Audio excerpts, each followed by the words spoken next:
Welcome to The Terrible Take, a daily segment telling Steeler Nation what's on our minds. I'm Melanie Friedlander. With the Ravens coming to Acrisure Stadium today, the Steelers will face perhaps their biggest challenge to date this season. The Ravens' offense has been putting up an average of 31.8 points per game.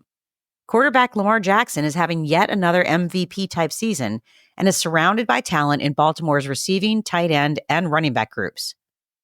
The Ravens added running back Derrick Henry to the roster in the offseason, and he is having one of his best seasons ever, gaining 1,120 yards on the ground to date, with 12 rushing touchdowns and 2 receiving touchdowns.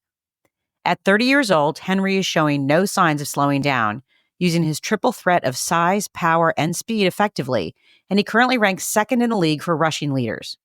And that's while facing 8 or more defenders in the box on a third of his snaps. When the Steelers' defense takes the field, they won't be able to cover every possible play option and will need to pick their poison. It's likely that Henry will get a lot of their attention. The good news is that Pittsburgh has effectively limited Henry in the past. The Steelers held him to 32 yards and no touchdowns back in 2017 when he played for the Titans.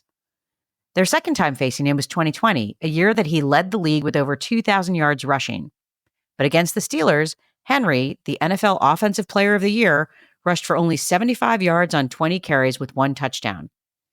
He missed the 2021 matchup due to a foot fracture. Last season, the Steelers once again held him to 75 yards and a touchdown on 17 attempts.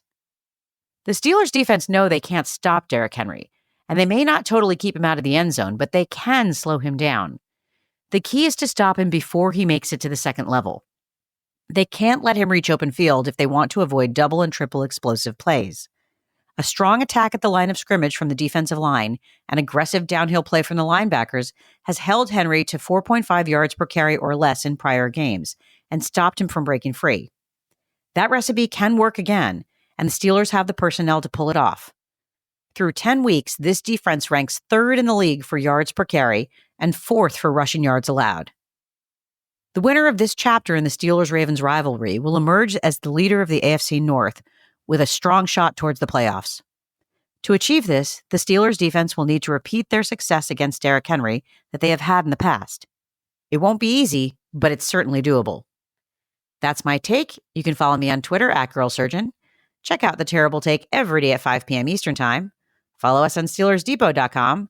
And check out The Terrible Podcast with Dave Bryan and Alex Kozora every Monday, Wednesday, and Friday.